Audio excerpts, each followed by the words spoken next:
अभी बच्चों कक्षा 10 वालों को हम जो है सामाजिक विज्ञान में इतिहास का अगला पाठ जो पढ़ा रहे हैं। इतिहास में राष्ट्रवाद हमने पढ़ा। हमने यूरोपीय राष्ट्रवाद पढ़ा जिसमें हिटलर और मुसोलिनी जैसे शासकों के बारे में पढ़ा। अब हम दूसरा चरण उसका है भारतीय राष्ट्रवाद। आपकी बुक में एक ही में शब्द दिया है, लेकिन हमने जो है अलग पाठ वाइज पढ़ाने का सोचा है कि अलग अलग पाठ के पढ़ाएं। पहले पार्ट में हमने यूरोपीय राष्ट्रवाद को ले लिया है और सेकेंड पार्ट में हमने इसको जो है भारतीय राष्ट्रवाद या हम इसको भारतीय नवजागरण भी कहते हैं। जो पहले नवजागरण नहीं है उसके बाद हम राष्ट्रवाद पे आएंगे, यानी इसमें दोनों पढ़ाएंगे। अभी एक पाठ इसका और हम लाएंगे। या भारतीय नवजागरण पढ़ना अनिवार्य है, उसके बाद आपका जो है भारतीय राष्ट्रवाद की तरफ आएंगे, जो स्वतंत्रता आंदोलन भी हम कहते हैं अपने भारतीय स्वतंत्रता आंदोलन भी उसको कहते हैं, जो भारतीय राष्ट्रवाद की बात है। लेकिन इसका पहला भाग हमने जो है भारतीय नवजागरण को चुना है, क्योंकि वो भी एक राष्ट्रवाद है जो आंदोलन को बढ़ाने का एक कारण बना है। तो नवजागरण हमने लिया है, इसको नवजागरण मान लिया है जो राष्ट्रवाद का ही रूप है। तो पहले हमने जो है इसको नवजागरण लिया है। तो इस पाठ में हम आपको बताएंगे कि भारतीय नवजागरण क्या है। जैसे कि हमने पढ़ा है पुनर्जागरण, जो यूरोपीय पुनर्जागरण है। यूरोपीय पुनर्जागरण को ही हम भारत में लेते हैं तो भारतीय नवजागरण यानी समाज में व्याप्त जो बुराइयां थी, जो अंधविश्वास थे, जो कुरीतियां थी, उनको दूर करने के लिए जो अभियान चलाया गया उसे हम भारतीय नवजागरण के रूप में अध्ययन करते हैं। इसमें सबसे पहला जो योगदान आता है वो राजा राममोहन राय का आता है। राजा राममोहन राय जो एक महान समाज सुधारक थे, उनका जन्म 1772 ईस्वी में बंगाल के एक उच्च कुल में हुआ था, यानी ब्राह्मण परिवार में थे और उनके पिताजी जमींदार थे। वो अच्छे पढ़े लिखे थे, उनको लगभग कई भाषाओं का ज्ञान था, जिसमें अंग्रेजी थी, फारसी थी, ब्रिटिश थी, लैटिन जिसको कहते हैं, फिर इसके बाद हिंदी की थी, अरबी की थी, संस्कृत की थी। उनको कई भाषाओं का ज्ञान था और बचपन से ही बहुत मेधावी थे। लेकिन उन्होंने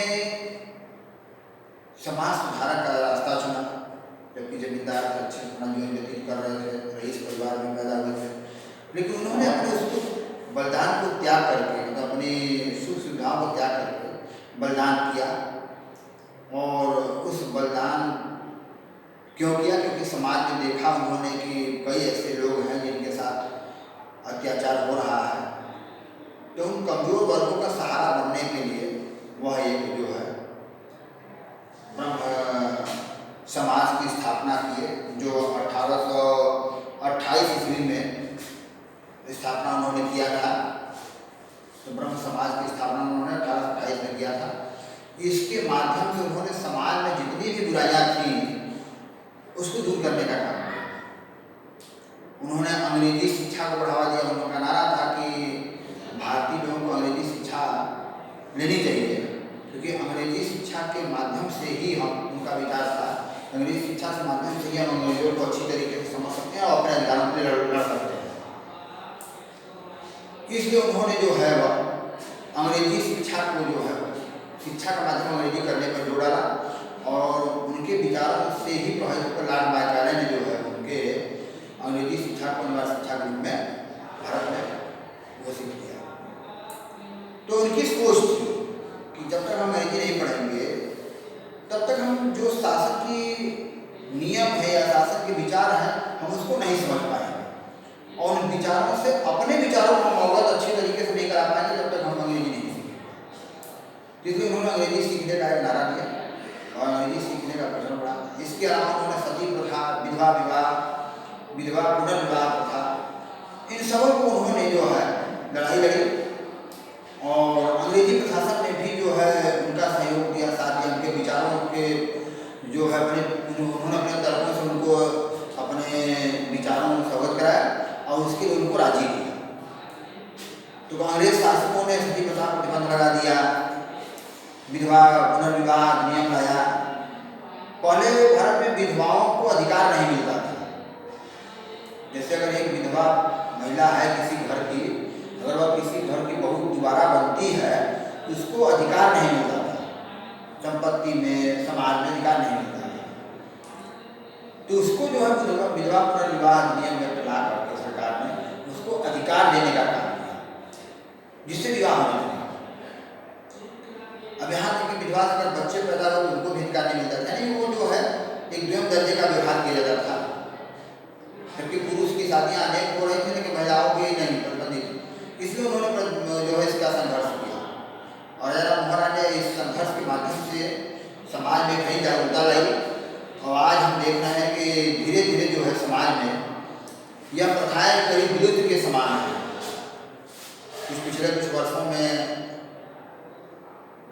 जो है मध्य प्रदेश, कहीं राजस्थान में थोड़ी बहुत घटनाएं जो है बाल विवाह की सुनाई देती हैं और सामान्यतः पूरे देश में जो है बाल विवाह की प्रथाएं जो है बढ़ रहा है। तो विधवा पुनर्विवाह की भी प्रथा शुरू है, पहले से अब में जो बहुत अंतर है। अब जो है कई महिलाओं की दोबारा शादी हुई, उनका परिवार बना, उनका जीवन जो है सुखमय व्यतीत हो रहा है। लेकिन शुरुआत में बहुत कठिन काम था, उन्होंने बहुत संघर्ष किया, बहुत परिश्रम किया, समाज को जागरूक किया। समाज भी स्वीकार करने वाला नहीं था, लेकिन उन्होंने समाज को जागरूक किया जिससे समाज इसको स्वीकार किया। इसके बाद भी कई ऐसे लोग हुए जैसे दयानंद सरस्वती हुए, स्वामी विवेकानंद हुए और श्रीमती एनी बेसेंट हुई, ये सब जो है समाज सुधारक थे। इन्होंने जो है अनेक प्रकार की अपनी संस्था बनाया और उसके माध्यम से जो समाज में अत्याचार थे या जो गलत काम हो रहे थे, गलत व्यवहार हो रहे थे, उनका उन्होंने प्रतिकार किया और उसके फलस्वरूप उन्होंने जो है नया जो है समाज विकसित किया, जिसके हम आज जो है स्वयं में अंग हैं। यह उन्हीं की देन है। तो आप इसको भूमिका में हिसाब से लिख लीजिएगा। अगला हम इसको प्रश्न पहला बना रहे हैं, भारतीय नवजागरण के प्रमुख कारणों को स्पष्ट कीजिए। पहला आपका प्रश्न तो सबसे पहला प्रश्न के उत्तर लिख लीजिएगा। जैसे हमने बताया कि भारतीय नवजागरण लगभग 19वीं शताब्दी के प्रारंभ में भारत में अनेक ऐसे महापुरुष उत्पन्न हुए जिन्होंने विभिन्न प्रकार की सोसाइटियों के माध्यम से एक व्यापक संघर्ष चलाया और समाज में नई जागरूकता लाने का कार्य किया। इसके अतिरिक्त अनेक ऐसे कारक थे जिनके द्वारा भारतीय नवजागरण प्रारंभ हुआ। जैसे नंबर 1, राष्ट्रीय एकता की भावना का विकास। और राष्ट्रीय एकता की भावना का विकास कैसे हुआ? भारत में अंग्रेजों का शासन था। अंग्रेजों ने जो है सन 1751 के आसपास जो है, सन 1756 के आसपास जो बक्सर का युद्ध हुआ, यानी प्लासी के युद्ध और बक्सर के युद्ध के बाद इन्होंने जो है एक छत्र राज्य स्थापित कर दिया। यानी 18वीं शताब्दी समाप्त होते होते जो है अंग्रेजों का संपूर्ण भारत पर अधिकार हो गया और अंग्रेजी कंपनी जो है भारत में इस तरीके से व्यवहार करने लगी कि समाज में अनेक प्रकार के शोषण प्रारंभ हुए, जिससे समाज में अंग्रेजों यानी राष्ट्र के सभी लोगों में जो है एकता हुई कि हमको जो है शासन के विरुद्ध लड़ना है। तो एक भावना विकसित हुई, लोग अपनी छोटी छोटी परेशानियों को दूर करके सोचे कि हम जो बहुत बड़ी परेशानी उससे पर लड़ें। यानी एक राष्ट्रीय भावना का विकास धीरे धीरे हुआ उनमें, देश के सभी लोगों को, जिससे फिर यह समाज में जो अनेक बुराइयां थी उनको भी दूर करने का प्रयास किया गया उसी भावना के द्वारा जो है। यह जो है नवजागरण प्रमुख योगदान है। दूसरा है समाज में व्याप्त कुरीतियां। अब जैसे हमने बताया कि गुप्त काल से ही जो है प्रथा, सती प्रथा विद्यमान थी। गुप्त काल के बाद के गुप्त काल में तो हल्की काल के धीरे धीरे जैसे जैसे बीता है, आपको मिला के मुगल काल में जो है यह बहुत ही व्यापक रूप से फैल गई समाज में। और मुगल काल में भारत में बहुत ही मतलब व्यापक जो है रूढ़वादिता समाज में फैल गई।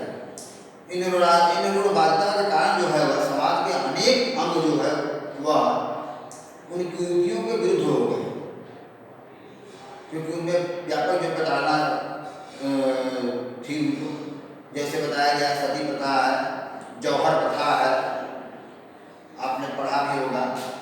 सती प्रथा मतलब कि जब पति मर जाते थे तो पत्नी, चाहे किसी भी उम्र की पत्नी हो, चाहे वह वृद्ध हो चाहे वह युवक हो, वो पत्नी जो है पति की जब चिता जलती थी तो चिता पर बैठ कर अपने आप को दाह संस्कार कर देती थी। सारे श्रृंगार करके वह जाके उसी चिता पर जाती थी और लोग आग लगाते थे, यानी जिंदा व्यक्ति जो है जल जाता था एक मृत व्यक्ति के साथ। तो सती प्रथा जो है समाज में बहुत ही बेकार धारण किए हुए थे। यह जो है एक जो है ऐसी प्रथा थी जिसके कारण समाज के लोग जो है महिलाओं की इसमें बहुत दयनीय हो गई थी। महिलाओं को एक वस्तु समझने के रूप में व्यवहार किया जाता था, जिसके कारण जो है समाज में जो है महिला के मन में जो है द्वेष, इस सामाजिक प्रथा के प्रति जो है द्वेष उत्पन्न हुआ। अब कुछ जो बुद्धिजीवी थे उन्होंने इसको जो है दूर करने का प्रण किया, जिसमें हमने बताया पहले ही राजा राममोहन राय प्रमुख थे। तो इन्होंने दूर करने के लिए जो है राष्ट्रीय भावना विकसित किया और जो धीरे धीरे जो है जाकर प्रारंभ हुआ। अगला है साहित्य का विकास। अब इस काल में अनेक ऐसे विद्वान हैं जिन्होंने इन कुरीतियों पर रचनाएं लिखी, जैसे राजा राममोहन राय, स्वामी विवेकानंद, दयानंद सरस्वती हुए, रविन्द्रनाथ टैगोर हुए। इन लोगों ने ऐसे ऐसे मतलब उनका अध्ययन किया और समाज में साहित्य प्रकाशित किए, जिसके माध्यम से इन कुरीतियों का व्यापक विरोध किया गया और समाज के लोगों को जागरूक करने का काम किया गया इन अपने साहित्य के माध्यम से, जिससे समाज में एक भावना विकसित हुई और लोग जो है इसका विरोध करने के लिए तत्पर हुए। तो यह भी एक राष्ट्रीय चेतना का विकास हुआ इसके द्वारा, ये भी एक कारण है। अगला है लॉर्ड मैकाले की शिक्षा नीति। जैसे हमने बताया है कि राजा राममोहन राय ने अंग्रेजी शिक्षा को जो है महत्व दिया, तो लॉर्ड मैकाले ने नई जो है शिक्षा नीति जारी की, जिसमें अंग्रेजी शिक्षा को बनाया गया, जिसमें हम जो है भारतीय पाश्चात्य सभ्यता है उसके बारे में हमने पढ़ना प्रारंभ किया, उसका हमको ज्ञान बढ़ा। जब हमको हमारी जब हमने अंग्रेजी सीखी तो उसके बारे में हमको ज्ञान मिला। तो समाज में जो प्राचीन रूढ़वादी विचारधारा थी उससे लोग विरोध करना प्रारंभ कर दिए और धीरे धीरे जो है वह लोगों ने जो है इसका विरोध करना प्रारंभ किया और एक चेतना समाज में जागृत हुई, जिससे जो है व्यापक क्रांति प्रारंभ हुई। इसके बाद जो है एक और है कारण जो उसमें नहीं लिखा है,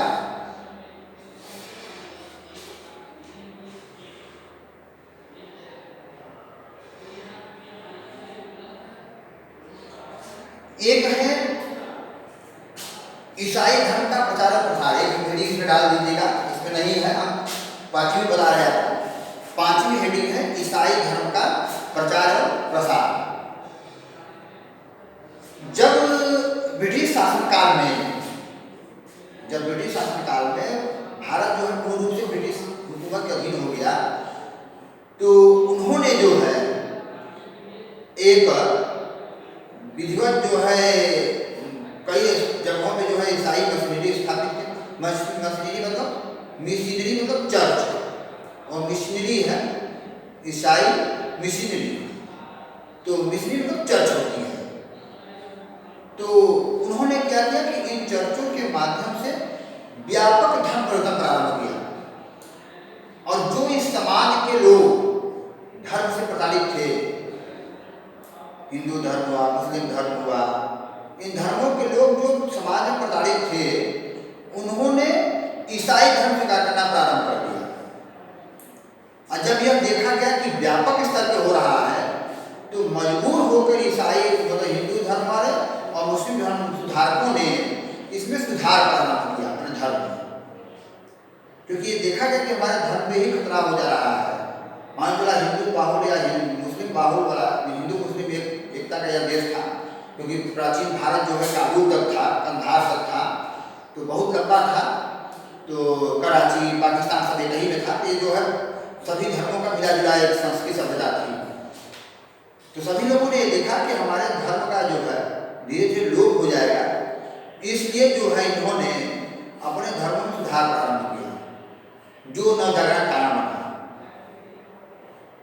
अगला नंबर आप डालेंगे महापुरुषों का प्रादुर्भाव, यानी महापुरुषों का जन्म।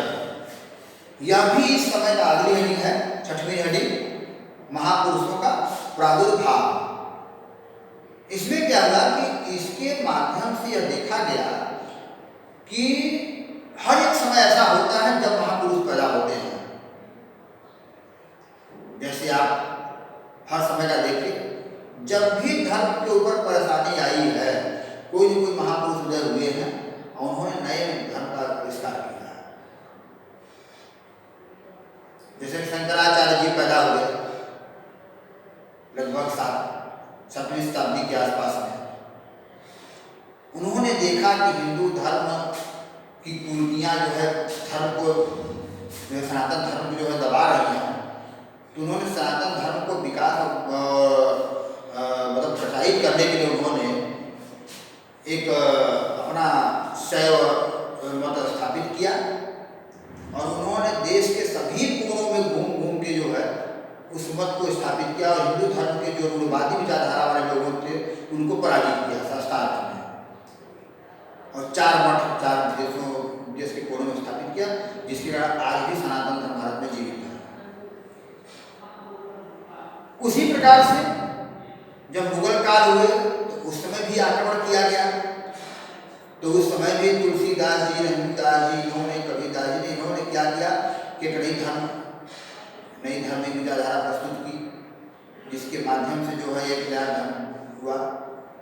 रामदास जी, वल्लभाचार्य जी, इन्होंने भी हिंदू धर्म में अनेक सुधार किया नए तरीके से, जिससे हिंदू धर्म जो है विकसित हुआ। जैसे दयानंद सरस्वती जी ने वैदिक वेदों की ओर लौटे, नारा दिया, तो ये सब धर्म सुधार की बात है। उसी प्रकार से राजा जब यह 19वीं शताब्दी आई तो इस समय भी जो है धर्म सुधार जो है प्रारंभ हुआ, क्योंकि उसमें भी धर्म का लोप हो रहा था। समाज में अनेक कुरीतियाँ फैली हुई थी, जिसके कारण धर्म को जो है परिवर्तित लोग कर रहे थे। तो उन्होंने महापुरुषों ने जो है जन्म लिया। राजा राममोहन राय हुए, दयानंद सरस्वती हुए, स्वामी विवेकानंद हुए, एलिफेसेंट हुई। इन लोगों ने इस धर्म को विकसित किया और दूर दूर तक प्रचारित किया। जैसे कहा गया कि स्वामी विवेकानंद ने शिकागो के धर्म सम्मेलन में जो है भारतीय सभ्यता और संस्कृति को विकसित किया, हिंदू धर्म की महत्ता को विश्व पटल पर ले गए और वहाँ उन्होंने जो है स्थापित किया। धर्म जो हमारा धर्म जो विरक्त हो रहे थे लोग, जो इससे प्रताड़ित किया, अपने आप को महसूस कर रहे थे, वो इस पर गर्व करने लगे। और फिर जो है ये जो है इस थोड़ी सुधार के साथ जो ये धर्म फिर मतलब आगे बढ़ गया। तो उसमें से यह जरूरी था कि ये भी जो है नवजागरण के लिए प्रमुख कारण था। तो आप इसको पढ़ के फिर लिख लीजिएगा, हमने समझा दिया है कि आपका पहला प्रश्न इस पाठ में समाप्त हो गया और अगला भी इसी पाठ में और बताएंगे। ठीक है, धन्यवाद।